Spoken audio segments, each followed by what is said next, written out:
So Virtual Bodies was an improv piece I started probably 4 years ago, and I performed it a few times, recorded it, and it's not the first time that written pieces come out of experiments with musicians or improvisations, and then little by little there's this kind of model which emerges, and where you try even in a successive improvisation to approach that model. I mean, there is still freedom, there's still improvisation. You don't reproduce a written score, but there are certain, I think about them as islands, certain islands you want to reach. Something where, oh yeah, that would be a nice way to get there, and then you are on this island and you know where you are, and then you swim again in the open sea. So I wrote then a version of Virtual Bodies, and that became Sparks. That has been performed this summer by an amazing pianist in the UK, Mark Noob. And I couldn't go because of COVID, but I got a very good recording and also a lot of new ideas. The score is somehow unusual for my writing because I'm not giving the rhythm. So the rhythm is proportional, but the pitches are written out, except for one moment. So it is certainly something where a pianist would play probably just E first, and then wait for a moment, and then probably doing something, putting these notes together, and then waiting a moment, and then probably getting something like. So there is freedom there, but I don't want the musician to improvise something beyond the pitch content and the harmonic progression, etc., etc. That comes actually from an experience from probably more than 20 years ago, where I had written a piece where I had only a text score which described what the pianist would do, and I was actually the only one playing it. And then there were pianists approaching me sometimes, oh, I would like to play the piece, and then I gave them the score, and well, back then classically trained pianist was not the most inventive musician. So you take away the score and they have a hard time playing anything. And then I worked with an amazing jazz musician, and then I heard all these kind of like, all these kind of harmonies where I said, it's also not my music. So what do I do?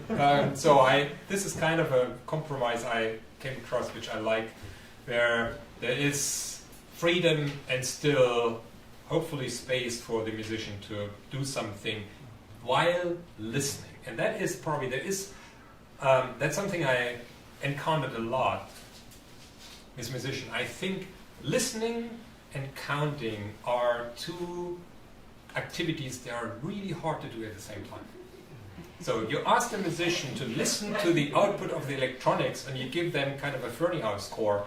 Well, their brain is busy producing these rhythms.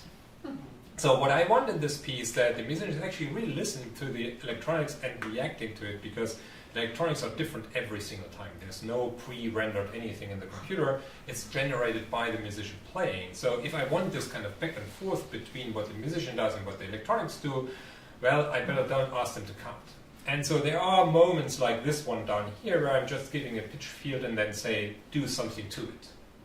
Okay, so that's the amount of freedom the musician gets. So now let me quit pretty much everything else. Patch is this. And this is something I'm insisting quite a bit on with my students, saying, okay, make patches someone else is actually understanding. And make them also a way that if your piece is the third one in the program, we don't need 10 minutes to troubleshoot your patch, but it can be just uploaded and it does what it ought to do. Well, that is not easy, I tell you. But at least we can try. So this is the patch. I'm hitting some init button here, which hopefully does all the magic under the hood to get the right configurations for these foot pedals and preloads the sounds.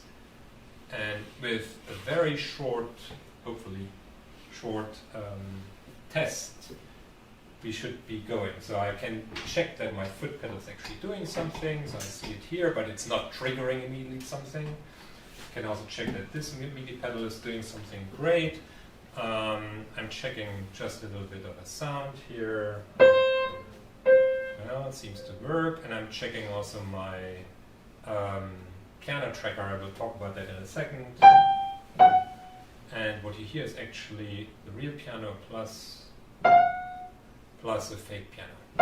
So I can show you that by detuning. That's another thing. If you write for piano, marimba, vibraphone, anything, you need to make sure that you can tune the patch. Nobody will tune the piano to your patch. So stuff like this, just coming out of concert practice, and then you should be ready to go and say, there you go.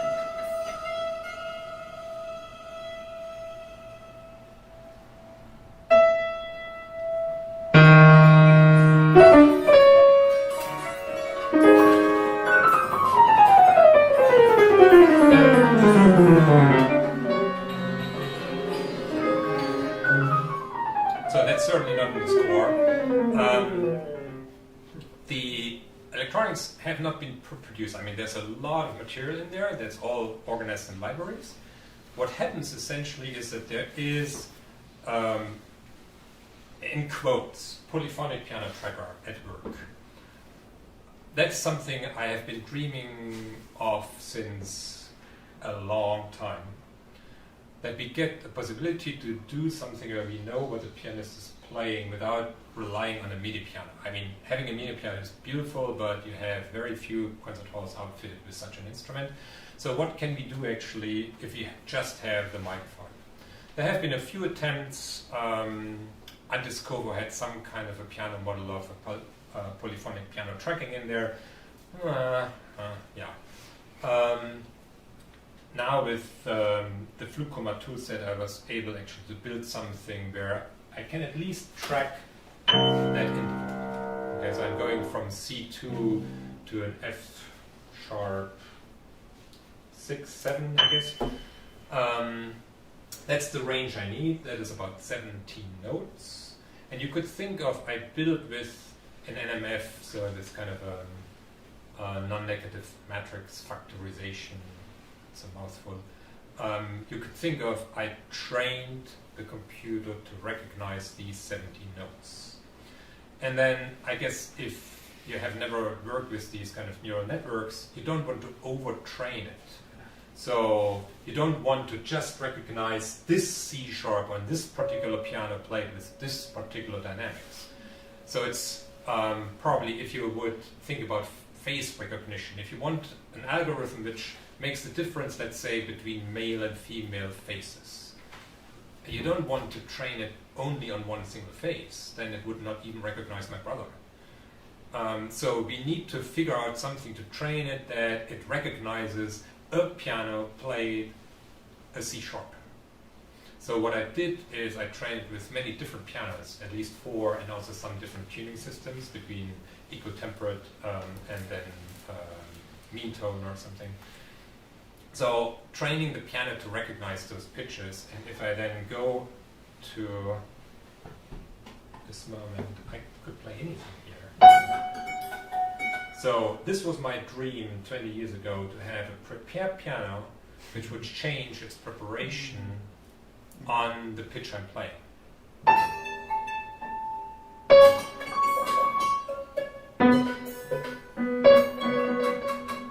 So obviously there is a light or slight lag between the moment when the piano pitch is played and the recognition of that pitch. It's probably, depending on your sound card setting, it's probably in the ballpark of 20 to 30 milliseconds. But in a larger hall, that is almost also the time the sound travels. So it is still manageable. It's not ideal, but it is manageable. And you can do stuff up to 4 voices.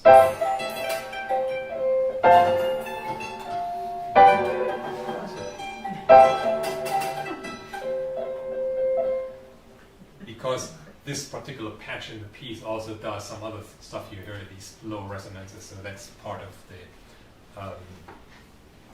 particular configuration. So what you see here is, this is kind of my structure of the patch, where there are many different modules, and these different modules all are called in parallel, or not all of them at the same time, but depending on what I need. So some of them do treatments like delay lines, some of them do modulations like ring modulation, chorus flanger, some of them do time stretch, freezing spectra, vocoder, temporal slicer, and then on the right side is more the playback stuff, so the playback of the real piano notes and then all the prepared piano sounds, some granulation, and then down here is this tracking mechanism. And for the very first time, that I never did before, I'm also doing symbolic treatments.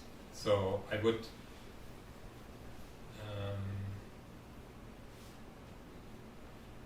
because I know now what the piano is playing, I'm doing this tracking, I'm recording the melody or whatever comes into a symbolic staff, and then I can do all kinds of treatments on the symbolic notation. So the treatment is not just on the microphone signal, but it's a symbolic treatment, and then things are warped, time warped. I'm using a lot the Cage library from the Bach Cage collection to do time warp, or changing order of certain pitches which had happened, etc. And then they are played back with, obviously, with piano samples. Now, that is possible or pretty easy with the real piano. I believe when we make a combination between moments where you clearly hear a treatment of the piano. So you really hear, okay, what we hear from the speakers comes as a result of what the pianist just did on this particular instrument in this very moment.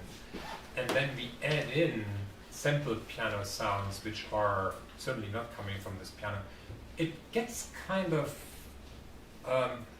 we're not focusing on it. It gets kind of out of our conscious observation, because the fact that the pianist is playing here and does something to those sounds kind of melts the pre-recorded sounds into it. So I guess with other instruments it might be a little bit trickier to obtain this kind of merging between the two worlds, between the live stuff and the prepared stuff. But the plausibility that everything is related to the performer is pretty high when you mix treatment and